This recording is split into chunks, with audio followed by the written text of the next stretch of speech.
the Roman Empire expanded so rapidly and took in so many different kinds of people.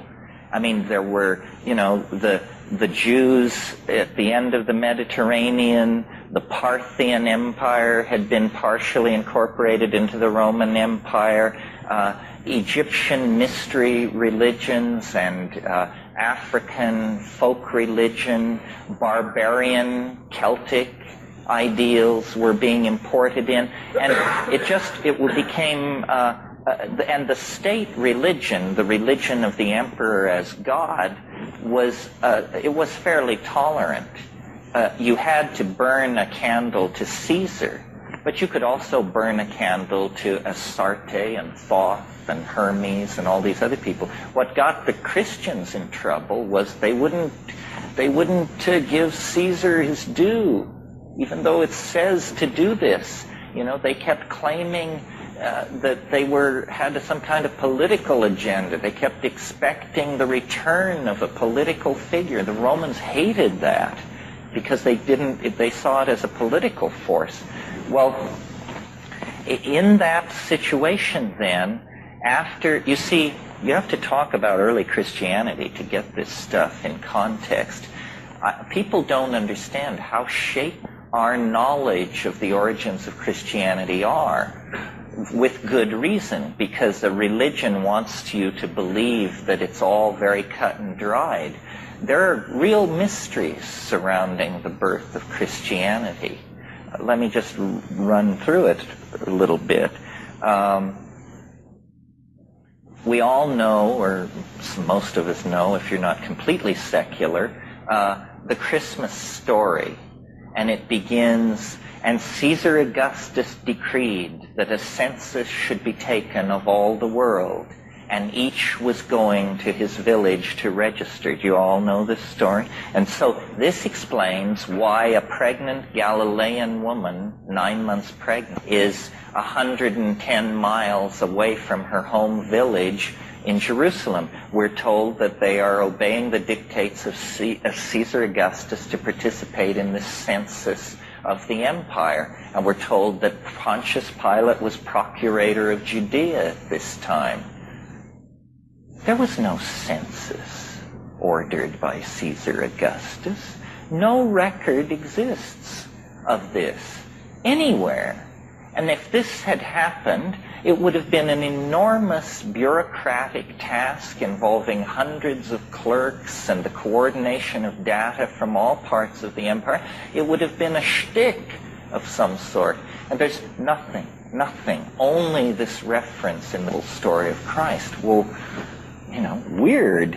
Okay, so then you move on. The assumption is that Christ was born in 6 BC under the conjunctio maximus of Jupiter and Saturn. That places, if you believe the Gospels, that he was killed at age 33. That means the crucifixion must have been in 27.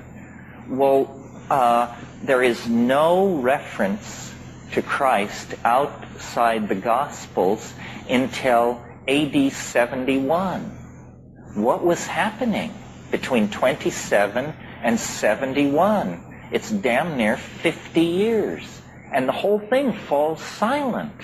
And then what we get AD 71 in, I think the Roman, I guess it's in Suetonius. Suetonius, who was a Roman historian and contemporary, he says in a long rap about something else, he says, Jews have recently come to Rome and caused public disturbances at the behest of their leader, Crispus.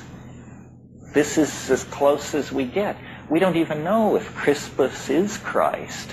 We just accept that this must be so because Suetonius is telling us that Jews of a religious type have come to Rome and caused this agitation.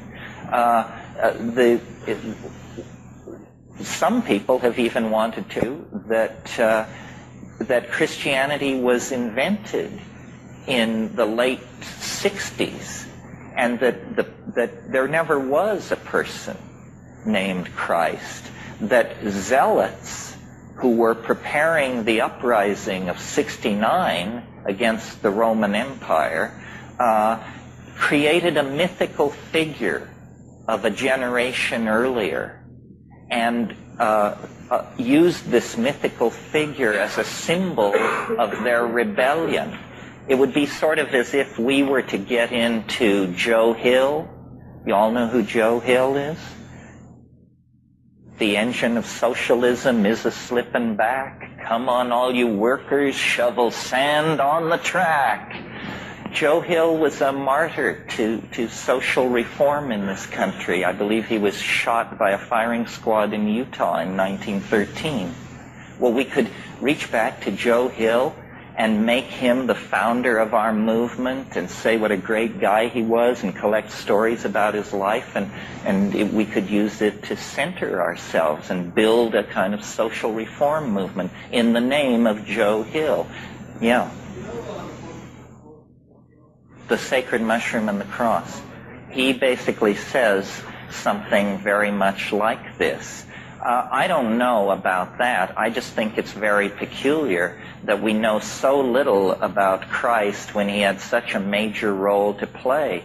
I mean, take a guy like Mani. Mani, the founder of Manism, who was born in, I think, around 320, God, we know everything about Mani. We have his tax returns. I kid you not.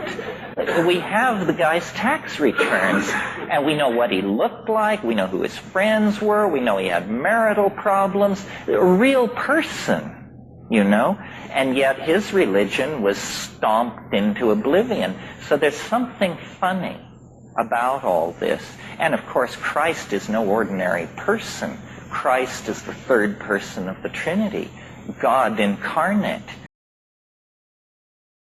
And out of all of this religious foment, Gnosticism, Hermeticism, Chaldean oracularism, Jewish syncretism, so forth and so on,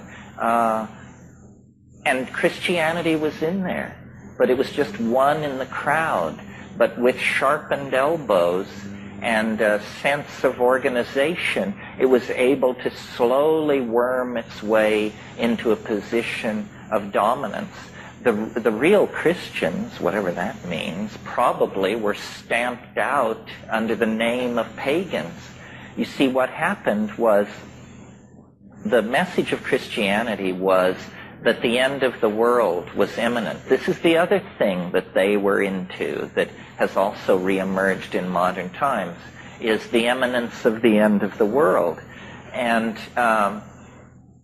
so for about 180 years after Christ, or 150 years, everybody just was like so stoned out on this rap that no serious organization got done.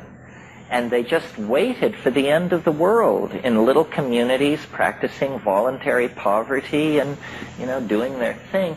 And then it began to slowly dawn on people that it had been a long time since the Messiah's promise. And it was kind of stretching out a little.